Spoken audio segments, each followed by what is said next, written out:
happen this weekend. I've gone for Featherstone to kind of get over the hump and do it at the third time of asking. I do think it's a two-horse race. Featherstone and Lee are the teams splashing the cash, bringing in players who would probably have a shout at a bottom end Super League kind of gig.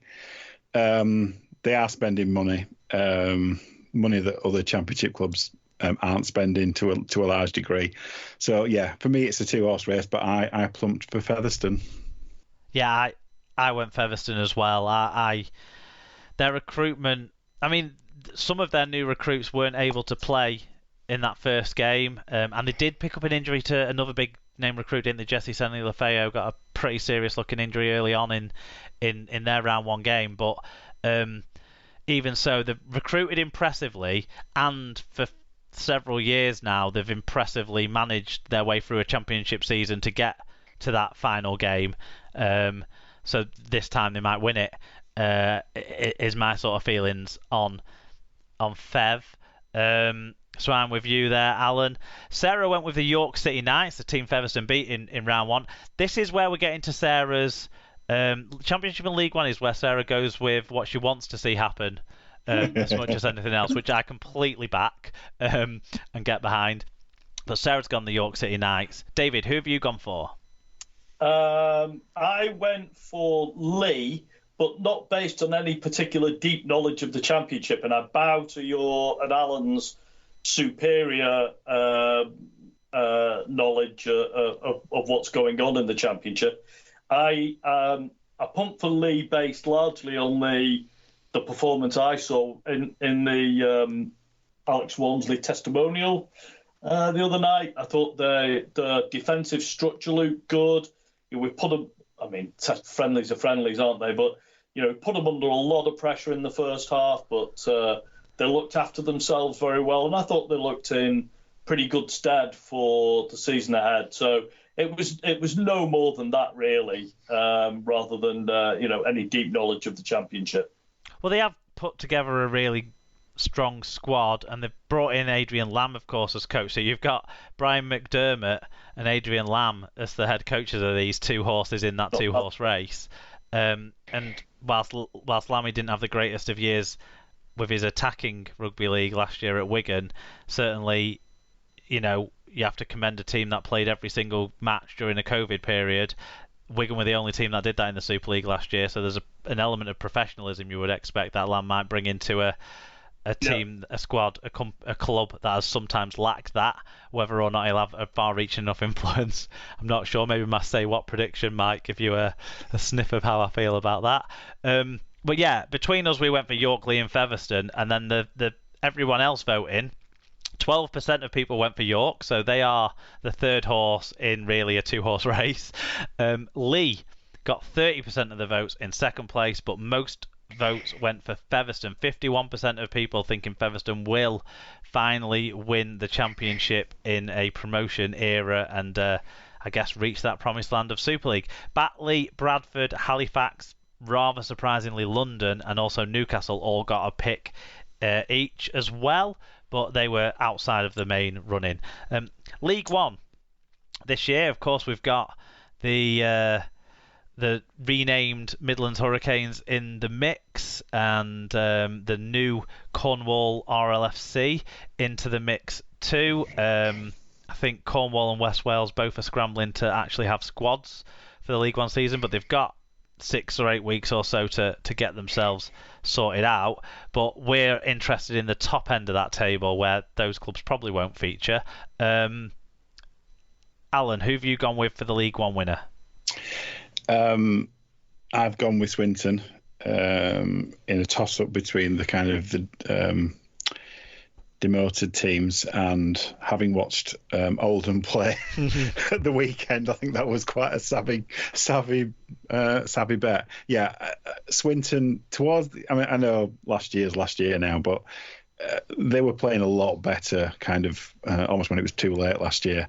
I do think that they're probably a little bit more capable. And I don't necessarily see anything from the likes of Keighley and Doncaster to indicate that they're really kind of stepping up to the plate. So yeah, for me, Swinton were the kind of favourites, I would say. I've gone Swinton too. We're on the same page again here. They've managed to carry over quite an amount of the squad that they had in the Championship. I actually think so. There's some element of consistency there. They were competitive. So how many times last year in the first couple of months of the season we were like, and Swinton, they were nearly, they were winning until the last 10 minutes, or they had a comeback and they just lost. Or, they didn't get battered many times in the last year. It just things didn't fall their way, and if a lower level with fewer games to play, so fewer impact necessarily of injuries, maybe I can't see them not being a really strong side. And I do have a soft spot for the Lions too. I enjoy going and watching them at Hayward Road. So every now and again. So yeah, Swinton for me as well. David, who have you gone for? I went for Keighley Cougars on the strength of I followed Sarah's method here. On the strength of two things. One, I really like the kit. And two, the local brewery is Timothy Taylor's, which is a fine beer. So I went Keighley. Okay, well, Sarah's gone Doncaster. There's some Hull FC connections at Doncaster over recent years, so that makes me.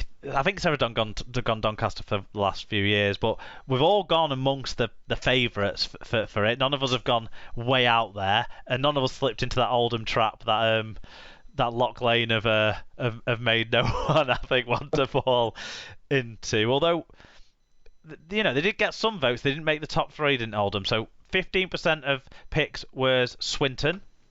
18% of picks was Keighley, but Doncaster are the favourites amongst the voters. 24% of people picked Doncaster to win League One. Rochdale, Oldham and Hunza actually were all fairly close behind. They had 10, 12%-ish. They weren't a mile off. Only West Wales didn't get picked at least once, so some nutter picked eight signings so far. Cornwall. No, I really hope the best for Cornwall Rugby League. I genuinely do. It's just I couldn't be picking them to be successful this year when they've only got 8 players at the moment. And well, last time I checked, they only had 8. Maybe they got 9 or 10 now. They've got some great people at the club. Not necessarily the person at the top, but some of the people in and around the club, the coach, the media guy's a great guy. They've got some great guys at the club, but not enough for whoever thought that they're going to win League One this year. That confuses me. Scholars and Hurricanes both got 2 picks, so there's some really optimistic expansionists out there, I think, is one way to look at it for League One.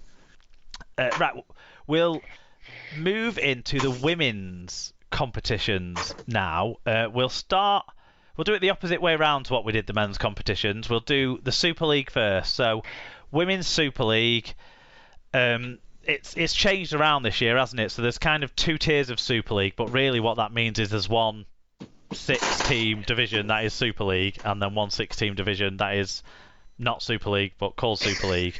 There's also the Super League South. It's great to see that returning. There's also a strengthened championship structure, and there's loads more teams as well popping up with potentially a League One competition for them to play in or something. But there's loads more teams popping up. I think did Salford and Swinton have got teams now, and they've played games. It's going great guns, the women's game, but it's between 6 sides to actually compete for the Super League title this year. And David, one of those sides is St Helens, so surprise me. Who did you pick to win it? Would you like to guess which side I picked, Mark? I picked St Helens to carry on with the fabulous form they showed in 2021.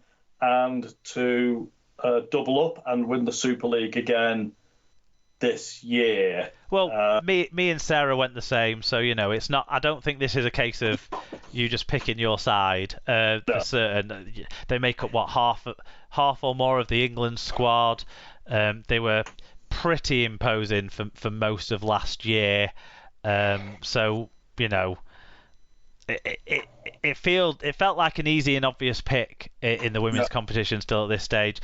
It'd be nice to see some of their talent starting to get dispersed out amongst the Warringtons and the Huddersfields and the Yorks, really. But it doesn't seem to be going that way at the moment in the women's game. Alan, who have you gone for? I've gone for Leeds, just to be a contrary Mary. There's a very strong argument for St Helens because, unfortunately, in the off-season, as you've said, we've just seen a further kind of consolidation of talent in a couple of teams, really. Casa being picked clean again by York and Leeds. They're in danger of being also Rams, even behind Huddersfield, potentially, in this Women's Super League. I think after watching Huddersfield win the Shield or Plate or whatever it was last year, that actually was a cup. They were really good in that game against Featherstone at the back end of last year, and had some talented, and they've recruited. Whereas Cass, like you say, more and more players have left. Tara Stanley's gone. Georgia Roach has gone. 2 Leeds, which is what I was thinking. Is that the main argument for picking Leeds? Leeds last year accepted. They can win. They have proven that they've got winners in that team. St Helens is a completely logical pick, and I understand why everyone else has gone that way. I just want it to be a bit different, and therefore I went for Leeds. Fair enough. Well, overall, York got 7% of the vote, Leeds got 15% of the vote, but St Helens got a whopping 67% of predictions going their way for the Women's Super League. Everyone, though, got votes. Huddersfield got 1, Wigan got 2, and Castleford got 4, but not as many as what everyone sees as the leading 3, or should I say leading 1, this year in the Women's Super League. The Women's Challenge Cup, was it any different? Let's find out. David, who did you pick?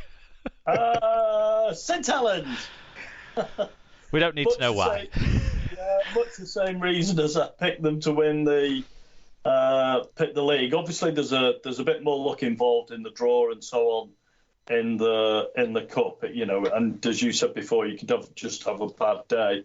But Saints showed last season that they're good in the big games, and they put everything into winning the cup. They'll play with COVID. They'll do anything to win the cup. So.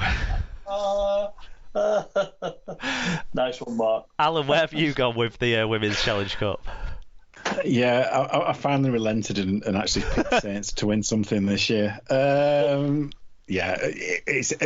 I know we take the piss out of David, but all these picks are completely sensible because Saints have been annoyingly good in both women's and men's. But yeah, I've gone for Saints to win the Women's Challenge Cup.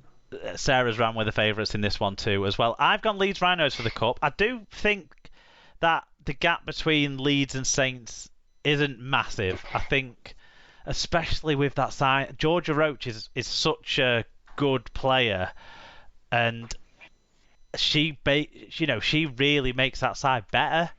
And I don't know if that'll be the difference or not, but I think it could be the difference. Last time I saw Georgia Roach play live, she scored a try in like the 79th minute to make Castleford get into the playoff semi-finals last year over Wigan. So, she's she makes telling contributions. She's a former Woman of Steel. That's got to be good for Leeds.